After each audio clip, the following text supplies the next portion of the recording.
press this button, which brings us live on Facebook. Hey. Hi, everybody. Hello.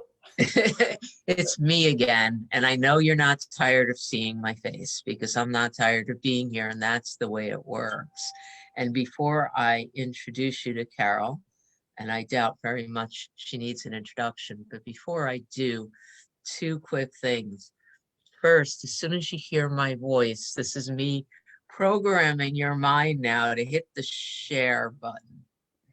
Hit the share button because from the very first time Carol and I met a couple of years ago, right here on this page, I've learned a secret, and the secret is all you have to really do is hang out with Carol and you start feeling better. She, along with John Mundy and one or two others, have been studying A Course in Miracles and teaching A Course in Miracles longer than anybody else, way back in the beginning with Bill Thetford. And so it rubs off. And we've all learned that words are symbols upon symbols. So just hanging out, rubbing against our energy, you're going to notice the difference and you're going to want to share that.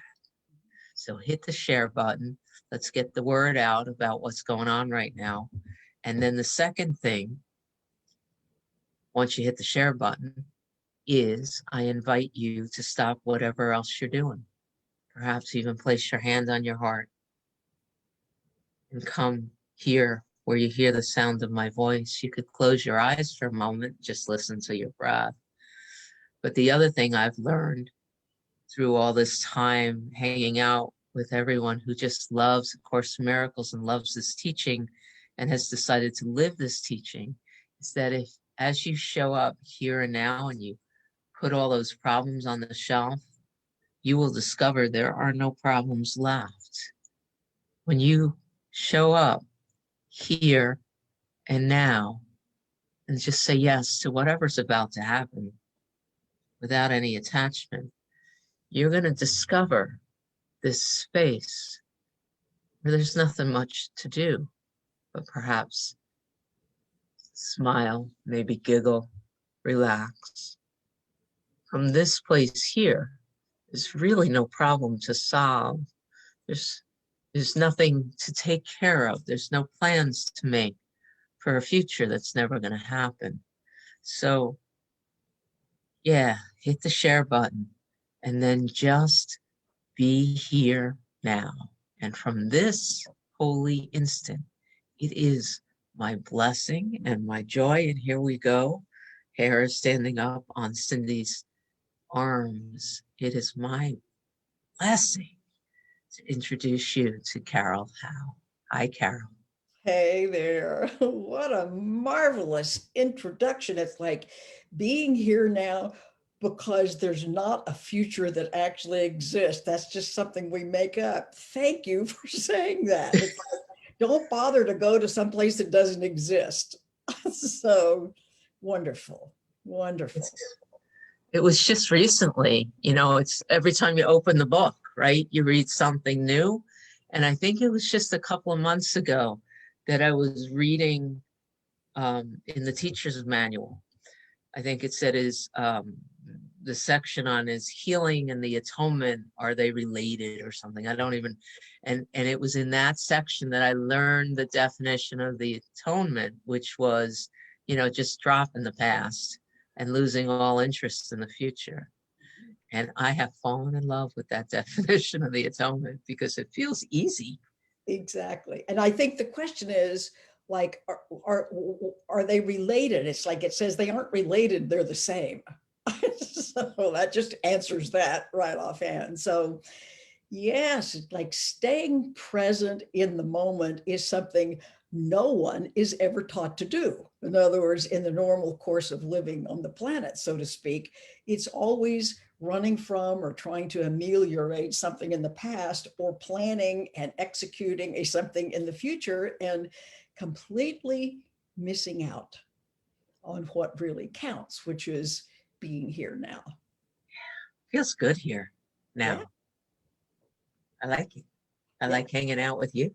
Yeah. It's so much fun. I like hanging out here too. It's like after all these years, I'm in my, it's hard to believe, in my 44th year with A Course in Miracles. So I've said a lot of things to a lot of people about the Course, and I never tire of it, because it's not the information. It's like, because everybody you talk to, or every place you go, or every blog that's created or something like that, it's happening in a new moment. And so it makes it a new, fresh experience, even though it would appear that the subject matter might be similar or the same. It can't be the same because it's happening in a new moment with possibly different people or different circumstances or whatever. So it's like you're guaranteed to just have a lovely time if you decide to do that.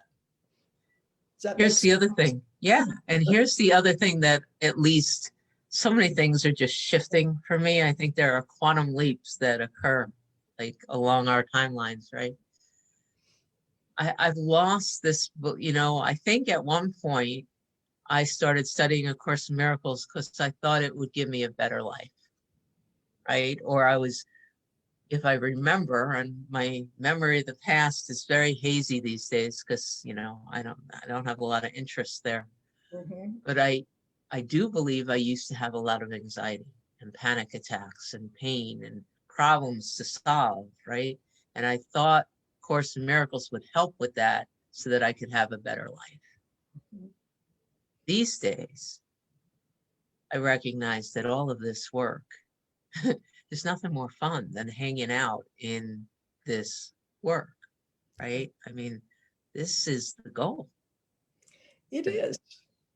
It is. And the fascinating thing is you can read the same thing or you can discuss the same topic, but it never is old. It's always new. That's the thing about, because right now is a new moment that's not like any other moment. And I think it's important to define a moment. It's not like a little slice of time.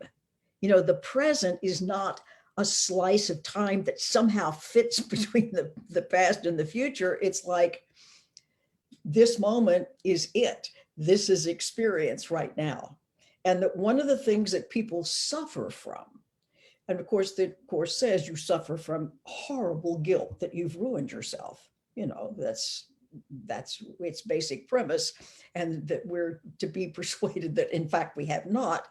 But when I talk to people, and I talk to a lot of people, the prevailing idea is it's as if the longer we live, the bigger the pile of our errors and transgressions and things that we've done wrong that keep following along behind us in some way. In other words, the idea that the past and what we've done wrong remains alive and well and kind of hovering over us in some way.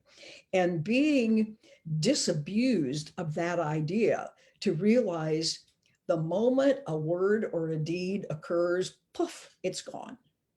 It reminds me of in my early growing up days, I used to do a lot of water skiing. And if you go out on the water, momentarily the boat's motor makes a little wake, it seems to kind of carve out the surface of the water a little bit, but instantly behind you, you realize the surface is closed over again and there's no sign of your being there. And for me, that's a great visual to realize that's how it is with us. In other words, it's like every moment, every experience that we are having is happening in, because we have to use language, which is limiting, of course, but it's a brand new, clean moment. It's new. It's like, those little things that kids used to have, those little magic slate things where you could draw on it or write on it, and then you'd lift up the plastic page and it erased everything and it was nice and clean and you could draw something else again. I always think of that. It's like this moment is like that. And so I need to learn not to be troubled with either what do I have to do to make up for whatever it was I did wrong then, or it equally is frustrating, try to recapture something that I liked and make it happen again. In other words, in which case I'm ignoring right now, which is where all the delight occurs. So yes, it's like every moment is a nice, brand new, clean slate. And what's more, the important thing to remember about this new clean slate is every cause and effect is all happening in this same moment. We've all learned that cause and effect is somehow like on a horizontal scale, like I do something here and the results happen here. Well, that's not what happens. Cause and effect are simultaneous. So whatever my experience right now, and this is so important to get, and nobody is taught this, at least nobody that I ever run into seems to have been taught this prior possibly to their course experience. It's like, it's all a package deal. It's happening right now. Cause and effect is occurring. So it would be like saying, I'm going to digest my food now that I ate last Christmas. Well, you don't do that. Eating and digesting your food is all happening at once. I'm taking something in, digestion happens. But we honestly have bought into the idea that I'm experiencing now because of something I did or someone did to me or some circumstance, or that may happen in the future. People will go, I'm so worried now because what if my child doesn't get into college next year? It's like, you can't be worried about something that hasn't happened yet. And so we've got to ask, well, what is it then if I feel distress now and the cause is now? Well, then what is it? That's what we're going to talk about a lot when we meet for our gathering next week, because it needs to be talked about over and over and over again. If it's not the events, either past or future, that's causing my distress, and it's something right now in the very same moment, I sure do need to know what that is. Does that make sense? Yeah. And you know what? I'm going to ask everyone who's listening right now to take a breath, close their eyes, because I'm going to ask you some questions. And I'm going to ask you, and I'm not even, because I'm not going to take my attention away from what's here and now. So I have no idea what's going on Facebook, but I'd be curious if you're listening, when you're listening, what is it that you think needs to change right now before you could just relax and enjoy this moment? You know, is there suffering or a problem to be solved about the future or the past? Is there a sense of guilt? It doesn't even matter what it is. Just allow yourself to feel it if it's there. Because it's so interesting with a choice, right? And with this work, there's no reason why anyone has to hold on to this past right now, is there? Not at all. It's only our lack of having accurate information about how life actually works. In other words, everything that we've grown up with is kind of like presumed to be in the water supply. Well, of course, I feel bad now because I wasn't nice to my grandmother last week, or because I don't know if I'm going to have a job next week. In other words, that's such a common idea. It doesn't occur to us to go, hey, what if every single thing I've ever been taught about cause and effect is incorrect? I mean, it's just like, it's flat earth thinking. The people in Portugal a few hundred years ago that were just sure that the earth was flat, they could say, see, you can see where the earth ends and the sky begins. It's like, what's to debate about this? Well, a lot, because just the presumption of what you're seeing might appear to give you some sort of accurate information, but it doesn't. It requires further inquiry. And the same is true with this presumption that cause and effect is a horizontal linear thing rather than a vertical in this moment thing. I feel, there are many of these ideas that if we just got one of these straight, life would be a very different matter. we were talking a little bit before I hit the go live button, right? Because I've just had the most fabulous experience over these last couple of weeks because I had my first vaccine shot. This is not a political statement. I woke up one day and I heard it in my head that the vaccine was going to happen, and I allowed it to. Um, but I've had physical symptoms since. And it's been an interesting experience because I decided, or at least I allowed it to happen, that, the course has taught me that it's never the body I'm looking to heal, it's only ever the mind. So I really, for the last couple of weeks, have let go of any attempt to heal the body. And I also recognized the only thing I needed to do to heal the mind was rest. And so for the last couple of weeks, I've simply been having the best time watching the mind heal. And it's been peaceful and quiet and enjoyable. And there's not been a single moment where I haven't been able to do whatever it is I've desired to do. It was the most, and continues to be, just about the most freeing experience of my life. The one thing I noticed, though, is that the people around me didn't exactly have the same experience with my symptoms that I have. Well, that's their problem, not yours. Right. But, there was, the mind is healing, right? No matter what, when we allow it to, the mind just heals. Well, and the course is relentless in passing on to us, hey, everybody, what you're experiencing as your three-dimensional world is an effect only, and that includes the body and what happens to the body and everything else. It's an effect only. In fact, in one place in the latter part of the text, it refers to the world of form and time and space and so on as the ego's self-portrait.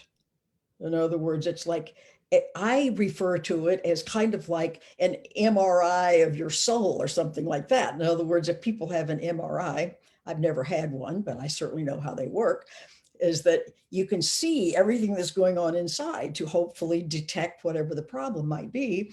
Well, it's like your life is giving you valuable information. It is like an MRI of your belief structure.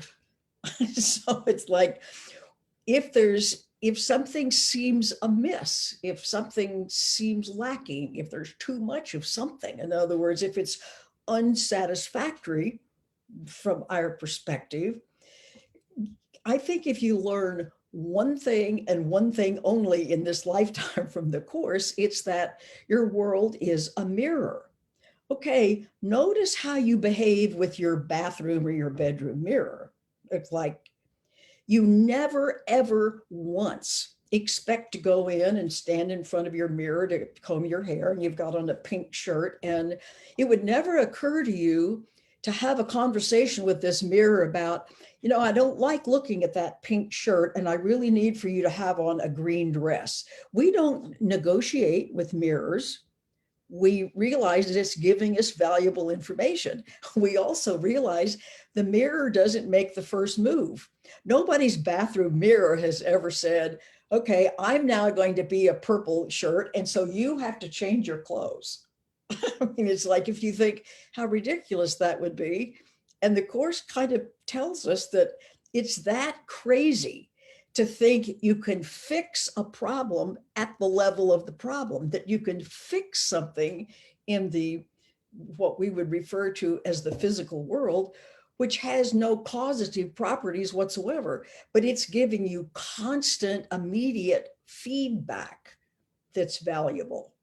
In other words, so that if your life is cramped, if it's unsatisfactory in some way, listen carefully. This doesn't mean you're bad or wrong or deserve to be punished or less than or anything else. In other words, it's not giving you feedback about the truth of you. It's giving you feedback about things you believe and things that got installed kind of literally as programs before we're going to talk about this next Saturday, installed as programs before you're 3. Because before we're about 3 years old, probably everybody knows you've got a left brain and a right brain. The left brain has to do with your thinking mind, the ability for us to have this kind of a discussion where we're talking about concepts and things like that.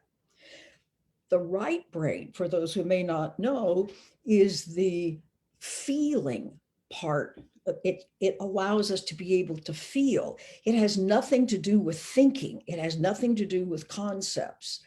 And when we're young animals, the left brain has not yet come online. It's physically present, but it's not functional yet, because you know why? As the young of the species, job one is survival.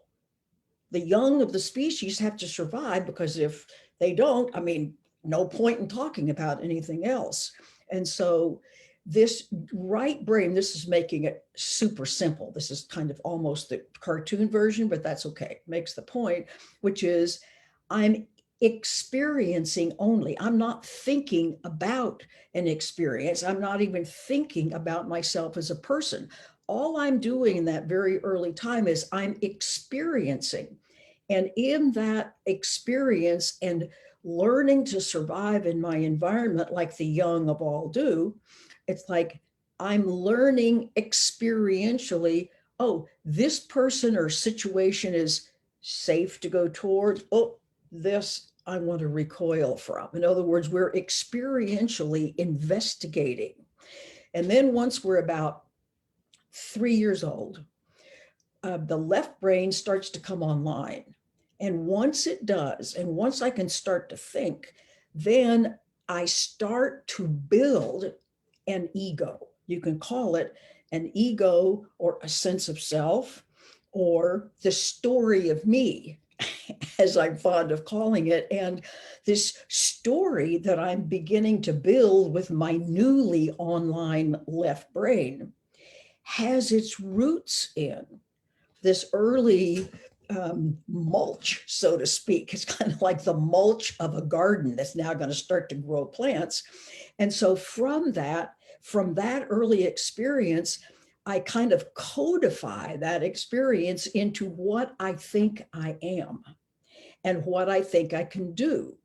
And some of what we build into the story of me is accurate, but a lot of it isn't. And we have no idea that this process is going on, and it starts so early. Everybody who comes into this life experience is involved in this process. So it's not like this happens for some people and not for others, but everybody incorporates in the story of me, which is a thinking kind of process that, oh, nobody pays any attention to me, or I'm not important, or I'm not valuable, or I'll never be able to do this, or I'm unattractive, or, some mix of this. And so we grow up, and finally, when we're about 23 or so, the frontal lobe of the brain, the very last part of the body to finish being kind of set into place, we have these beliefs about ourselves that, so far as we know, are the truth, because they've been with us since before we were able to think. And it's those beliefs that I'm unworthy, or I'm not cared for, or I can't do anything right, or I better not try because I'm going to get put down if I do, that sort of thing. And we associate, the Course talks about, we feel deep guilt. Remember in the part of the text later on where it talks about the tiny mad idea at which we remember not to laugh. The tiny mad idea is because of this process that we feel we have ruined ourselves, and we carry very deep grief over what we fear we've done. And the Course comes along to say, none of this is true. this is part of this match. It doesn't say these words, but I'm decoding what it says. It's like that this is our job, is to recognize that when we're upset about something, it's never caused by anything out here in the world. Our own inner pain that's caused by our own inner beliefs about ourselves or others that we think are true and not just beliefs, is being reflected in what we would refer to as kind of the problems in the world. And they usually fall in the three big: health, finances, relationships. And the course then says, so it basically says, you come into this world to heal guilt. And we come into the right family and the right century and the right everything else that's going to be perfect. But I'm the producer director right from the beginning. And I hand scripts to everybody so that I end up with, from the time and space level, these flaws that I think are true about me, when all they were beliefs that got incorporated when I did not have a mature brain that could sort out what was going on. And through relationships, it's kind of like, so the big picture is, the course says you're just hurting yourself endlessly over something that's not true. But guilt is too huge a word to be able to wrap your head around it. So it says, oh, and the way you discover the particulars of the guilt that you carry, that you're using to undermine the quality of your life, you discover through relationships. So now I've got a next door neighbor, for instance, and I go, I can't stand my next door neighbor because they're so fill in the blank. They're so boring, or or they're so mean to the dog, or whatever it might be.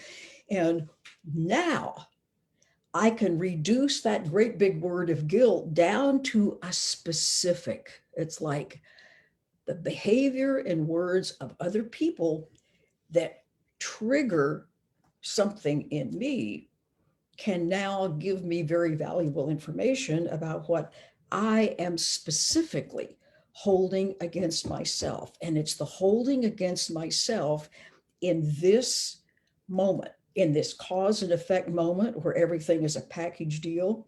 So now I go, in this moment, I am blaming myself for X, whatever it might be. And if I really release it right now, my outer world, my mirror, is going to automatically change. It's not going to change because I require it to change. It's going to change as automatically as if I walk in front of my mirror and take off the pink shirt and put on a blue blouse. The mirror faithfully and 100% of the time reflects back to me my choice to change my shirt. What do you think about that? Well, I'm just sitting here and there's just this smile coming from the inside out because I realize healing is as easy as changing my shirt. That's the vision that I'm taking people with. And you know what? I'm going to let it stay that easy in my mind because I think the ego, that was another statement that I just read for the first time. Somehow, the ego had me ignore for years this concept of the egoic propaganda machine. And so the ego might want me to think it's complicated, but I now know Carol Howe tells me that healing is as easy as changing my shirt. It is. And I have just watched amazing things happen in my life. And so with all the people I talk to, it's like, okay, when you let go of the idea of like whatever it is that troubles them, that they're selfish. In other words, like, I can't stand my sister because she's so selfish. It's like, okay, well, let's now take a look. Do you accuse yourself of being selfish? It's like, yeah, sometime. Okay, now let's look at that time when you recognize possibly you've been selfish. And here's the question we have to ask. Listen carefully. At that moment, when you recognized, yeah, I did something that was selfish, this is the question we have to ask. At that moment, not now when we're looking back at it and we can see things with a clearer mind, but at that moment, when your behavior you would label as selfish, did you have any other choice? And when people are honest, they will say no, because there was some sort of a sense of danger, a sense of being found out, of being a mean person, something that was activating their own survival thing. So once we realize that all of us, even if our behavior is ghastly at that moment, because of the threat that the situation has induced in us because of our programming. In other words, it's like somebody's going to get too close to finding out I'm a terrible person. And we don't do this in an intellectual thought process. This is a much more built-in process, but we move into survival mode. The stress response turns on. We move into survival mode, and not a single one of us need to be condemned, nor need we condemn one another for trying to survive.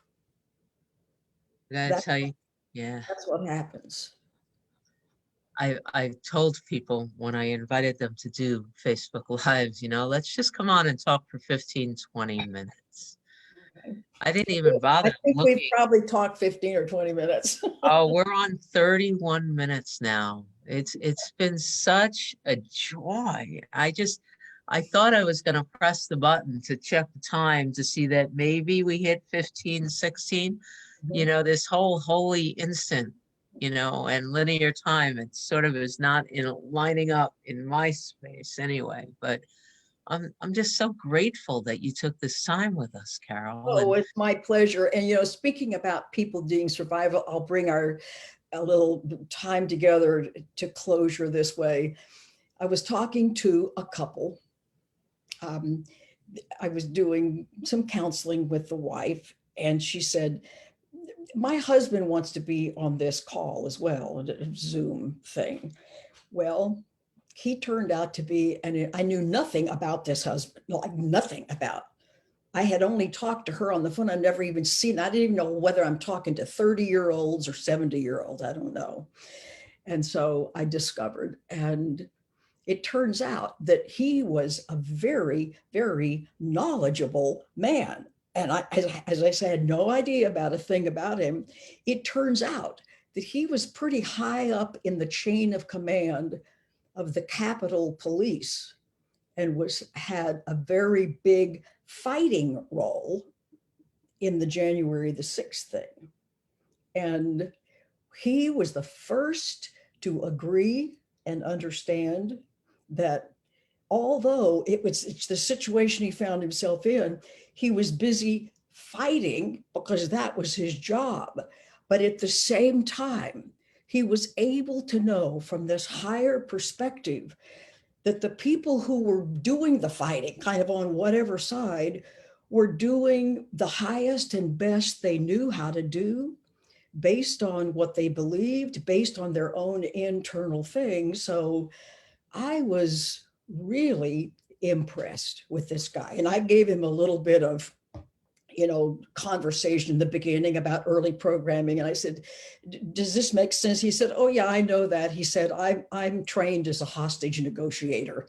So he knew a great deal about psychology and whatever. So I was so impressed that he was able to know what he knew. He had to execute his job of trying to keep things safe, and at the same time was able to truly recognize the pain and the confusion and the hurt of everybody who's in there doing battle, no matter what side they're on. And I thought, I came away feeling, there's a lot of amazing stuff going on in the world, that somebody's able to. It's one thing to hold that idea when you're safe at home. It's another thing to keep that state of mind and hold that idea when you're in the midst of the fray. So we can do this. yeah, We can do what we need to do, and we can be deeply understanding of why anybody does whatever they do. Well, I love you. If you're at the sound of our voice, please wear whatever color shirt makes you feel great and come join us at the awareness conference next weekend. It's going to be great. It's going to be great. Much love to everyone. Bye-bye. Thank you, dear.